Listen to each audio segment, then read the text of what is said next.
अस्सलाम वालेकुम everyone, it's me Rahnuma. Welcome back to my channel life with Rahnuma. तो कैसे हैं आप सब? आई होप कि आप सब खैर खैरियत से होंगे।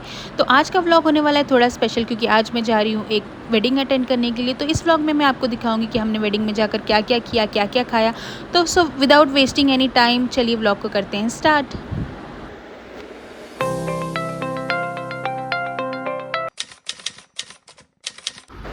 तो शादी में जाने की बात है तो सबसे पहले लड़कियों के लिए तो मेकअप सबसे ज़्यादा इंपॉर्टेंट होता है। तो मैंने सारे मेकअप प्रोडक्ट्स निकाल लिए, क्योंकि अभी 2 महीना 8 दिन तो मुहर्रम चल रहे थे, तो मेकअप बिल्कुल भी यूज़ नहीं हो रहा था। तो सारे मैंने उठा कर रख दिए थे। तो अब मैंने निकाले और इसमें से मैं चेक कर रही थी कि पहले मेरे पास क्या क्या है और क्या क्या ख़त्म हो गई ये चीज़ें, क्योंकि मुझे कुछ भी याद नहीं था कि मेरे पास क्या क्या बचा है, क्या ख़त्म हो गया। तो सारी चीज़ें पहले मैंने निकाल के चेक करी। उसके बाद क्योंकि मुझे देखना भी था जो जो ख़त्म हो गई थी वो सारी चीज़ें मुझे मंगाने हैं, क्योंकि आगे भी जश्न होंगे, सब जगह जाना रहेगा, तो सारे प्रोडक्ट्स मुझे निकालने थे। तो अब बारी थी मेरा आउटफिट डिसाइड करने के लिए। तो मैंने ये ग्रीन कलर का आउटफिट निकाला था, क्योंकि मेरे सारे ड्रेसेस जो है वो अंदर रखे हुए मुहर्रम की वजह से मैंने कुछ भी बाहर नहीं रखा था, सिर्फ ब्लैक ड्रेसेस थे। अभी ये ऊपर ही था, तो फिर मैंने सोचा आज यही पहन लेती हूँ, बाकी के जश्नों के लिए बाद में निकालूंगी बाकी ड्रेसेस। तो ये था मेरा आउटफिट। तो आपको कैसा लग रहा है मेरा आउटफिट मुझे कमेंट करके बताइए, और आपको मेरे व्लॉग्स पसंद आ रहे हैं तो चैनल को सब्सक्राइब करिए और व्लॉग को लाइक करिए। तो फाइनली अब मैं रेडी हो गई थी निकलने के लिए, क्योंकि टाइम था 9:30 का, बट अब 10:30 हो गए थे। अब हमारा निकलने का टाइम हो चुका था। और जो लोग हैदराबाद के उनको तो पता ही होगा कि यहाँ पर जो टाइम देते हैं वेडिंग का, उसके 1-2 घंटे बाद ही सारे फंक्शन स्टार्ट होते हैं, तो ऑलमोस्ट लोग लेट ही जाते हैं। तो मैं भी 10:30 हो गए थे, तो निकलने के लिए रेडी हो गई और मैंने अबाया पहन लिया, थोड़े फ़ोटोज़ निकाले। उसके बाद फिर हम निकलने के लिए रेडी हो गए थे।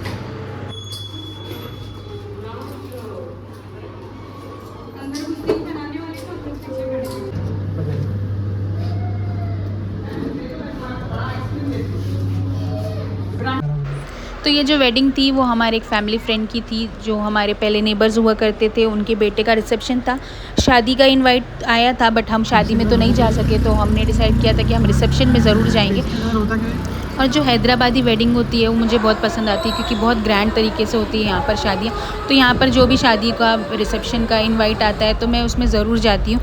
वैसे भी अब मुहर्रम ख़त्म हो गए हैं, तो अब जश्नों का और शादियों का सिलसिला स्टार्ट हो जाएगा, तो मोस्टली शादियाँ ही अटेंड करने मिलेंगी। तो अब खैर हम लोग पहुँच गए थे शादी में, और जैसे ही हम लोग वहाँ से निकले घर से, वैसे ही रास्ते में हमें बारिश मिल गई, और पूरे रास्ते बहुत ज़्यादा बारिश हुई। खैर ये शादी जो थी वो गार्डन में तो नहीं थी, एक फ़ंक्शन हॉल था, तो इतनी प्रॉब्लम तो नहीं होने वाली थी यहाँ पर। बस जाने आने में थोड़ी सी डिफ़िकल्टी हुई हमें, और फाइनली हम पहुँच गए। और हमें पहुँचने में यहाँ पर 11:30 हो गए।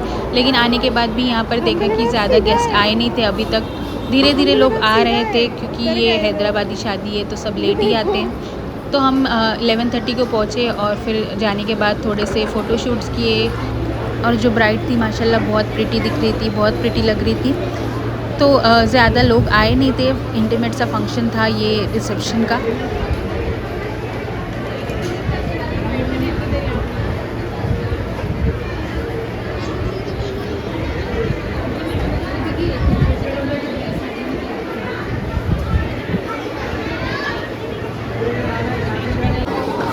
तो ऑलरेडी हमको आने में 11:30 तो हो ही गए थे, और डिनर का टाइम हो चुका था। तो हम लोग 12:30 को हम पहुँच गए थे डिनर टेबल पर खाना खाने के लिए। और हम सब फैमिली वाले साथ में बैठे खाना खाने के लिए, और वेट करने लगे खाने में देखने के लिए कि क्या क्या है। तो मैं आपको भी बताती हूँ कि हमने खाने में वहाँ पर क्या क्या खाया।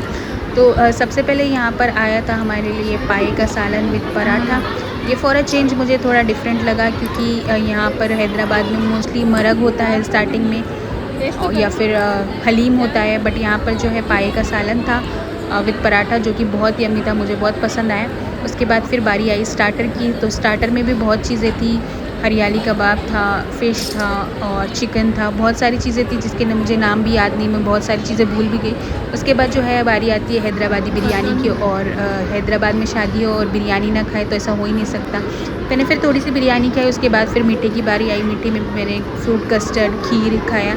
उसके बाद फिर मैंने पिया एक गिलास मोहितो, और खाना खाते खाते हमें 12:30-1 बज गए। फिर हम स्टेज पर चले गए, और जो भी हमने गिफ्ट्स वगैरह लाया था वो दिया उन्हें, और फिर वहाँ से हम निकल गए। और मैंने यहाँ पर किसी की क्लिप्स डाली नहीं है, ना लोगों की, ना ब्राइड एंड ग्रूम की, क्योंकि मुझे अच्छा नहीं लगता किसी की परमिशन के बिना उनको शूट करना। तो मैंने यहीं पर कर दिया व्लॉग को एंड। हम लोग निकल चुके थे घर के लिए। अब मिलते हैं नेक्स्ट व्लॉग में, तब तक के लिए मुझे अपनी दुआओं में याद रखिएगा और व्लॉग को लाइक शेयर एंड सब्सक्राइब करना ना भूलिएगा। मिलते हैं नेक्स्ट व्लॉग में, तब तक के लिए बाय बाय, खुदा हाफिज़।